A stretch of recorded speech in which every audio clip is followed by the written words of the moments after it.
Terima kasih atas kesempatan. Baik, saat ini saya akan mempresentasikan mata kuliah dari akuntansi perbankan. Namun sebelum itu, perkenalkan, nama saya Dela Kristia Desri Saerang, NIM 19304125, kelas akuntansi D. Pertama-tama kita akan membahas tentang bank. Bank adalah sebuah lembaga intermediasi keuangan, umumnya didirikan dengan kewenangan menerima simpanan uang, meminjam uang, dan menerbitkan promes atau yang dikenal sebagai banknot. Menurut Undang-Undang Perbankan, bank adalah badan usaha yang menghimpun dana dari masyarakat dalam bentuk simpanan dan menyalurkannya kepada masyarakat dalam bentuk pinjaman atau kredit. Yang kedua, jenis-jenis bank di Indonesia. Jenis-jenis bank di Indonesia terbagi menjadi 3, yaitu bank sentral, bank umum, dan bank perkreditan rakyat. Saat ini saya akan menjelaskan pengertian dari ketiga jenis-jenis bank yang ada di Indonesia. Yang pertama, bank sentral. Bank sentral adalah instansi yang bertanggung jawab terhadap kebijakan moneter suatu negara. Tugas dari bank sentral adalah menjaga harga atau nilai mata uang dalam suatu negara. Contoh, rupiah di Indonesia. Dengan operasi bank sentral yang baik, inflasi dapat dikendalikan atau memiliki serendah mungkin. Hal ini mendukung perekonomian yang tidak terkendali dan sehat. Selain itu, keseimbangan sejumlah barang dan uang yang dapat terjaga. Dan yang kedua, bank umum. Bank umum merupakan bank yang memiliki kegiatan secara konvensional maupun berdasarkan prinsip syariah. Pada dasarnya, bank umum memberikan layanan dalam lalu lintas pembayaran. Badan usaha ini memiliki wewenang menghimpun dana dari masyarakat. Bentuk dana yang bisa dikelola sebuah bank umum adalah dalam bentuk simpanan.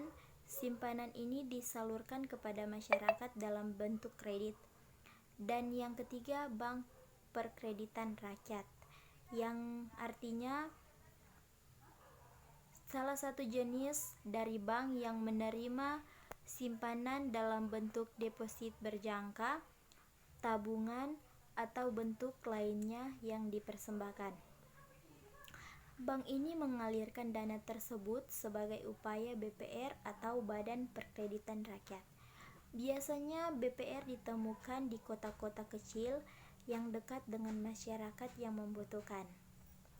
BPR biasanya dapat ditemukan dalam bentuk bank desa, lumbung desa, bank pegawai, bank pasar, lumbung piti nagari, dan badan kredit desa, dan lembaga perkreditan desa. Berikut istilah-istilah perbankan. Dalam perbankan terdapat istilah-istilah yang harus kita ketahui. Yang pertama, tabungan, yang artinya simpanan nasabah yang penarikannya dapat dilakukan dengan syarat tertentu yang sudah disepakati. Tabungan ini tidak bisa ditarik dengan cek atau bliet giro dan alat lainnya. Dan yang kedua, transfer uang. Transfer uang adalah jasa pengiriman uang dari pemilik satu ke pemilik rekening lain atau bahkan pemilik rekening yang sama. Transfer ini bisa dilakukan dari satu kota ke kota lainnya atau kota yang sama dalam mata uang rupiah maupun asing. Dan yang ketiga, PIN. PIN adalah nomor rahasia yang dimiliki pemegang kartu yang merupakan produk perbankan, seperti kartu kredit, kartu ATM, kartu debit, dan sebagainya. Nomor kode biasanya diberikan oleh bank, perusahaan pembiayaan, ataupun dibuat oleh pemegang kartu. Untuk PIN, usahakan hanya kamu yang tahu dan jangan kamu beritahukan oleh kepada orang lain. Dan yang keempat, kartu debit. Kartu debit yaitu kartu yang dikeluarkan bank bersangkutan untuk membayar transaksi atau menarik sejumlah dana dari rekening pemegang kartu yang tertera menggunakan PIN. Kartu debit biasanya diberikan oleh bank ketika kamu membuka rekening.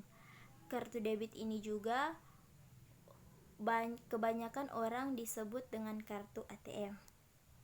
Dan yang kelima, kartu kredit. Kartu kredit dapat diartikan sebagai kartu yang diterbitkan bank atau perusahaan pengelola kartu kredit yang memberikan hak kepada seseorang dengan persyaratan tertentu untuk digunakan sebagai alat pembayaran. Meski memberikan kemudahan, kamu harus disiplin dan jangan gegabah karena menggunakan kartu kredit bisa jadi bumerang jika Anda tidak bijak. Dan yang keenam, cek dan giro. Cek dan giro merupakan surat berharga yang disebut juga dengan perintah tertulis dari nasabah ditunjukkan kepada bank untuk menarik dana dengan jumlah tertentu atas nama atau atas unjuk. Sementara giro berarti surat berharga yang dipenarikannya bisa dilakukan sesuai dengan tanggal tertera menggunakan biljet giro. Dan yang ketujuh, biljet. Biljet berarti nota, formulir, dan bukti tertulis lain yang bisa membuktikan transaksi berisi perintah, membayar, atau keterangan. Dan yang kedelapan, kredit. Kredit ialah penyediaan uang atau tagihan berdasarkan kesepakatan pinjam-meminjam antara bank dengan pihak lain yang mewajibkan peminjam melunasi utangnya dalam jangka waktu tertentu. Dan yang terakhir, deposito. Deposito yaitu simpanan nasabah yang penarikannya bisa dilakukan hanya pada waktu tertentu yang sudah disepakati antara bank dan nasabah. Deposito memiliki kelebihan dibandingkan dengan tabungan walau sama-sama menyimpan uang. Bagi kamu yang menginginkan suku bunga yang lebih tinggi untuk memperkaya uang, maka deposit bisa menjadi pilihan yang baik. Itulah pengertian dari istilah-istilah perbankan. Selanjutnya kita akan membahas tentang persamaan dasar akuntansi perbankan. Bisa kita ketahui dalam persamaan dasar akuntansi perbankan, kita harus memiliki rumus persamaan dasar akuntansi.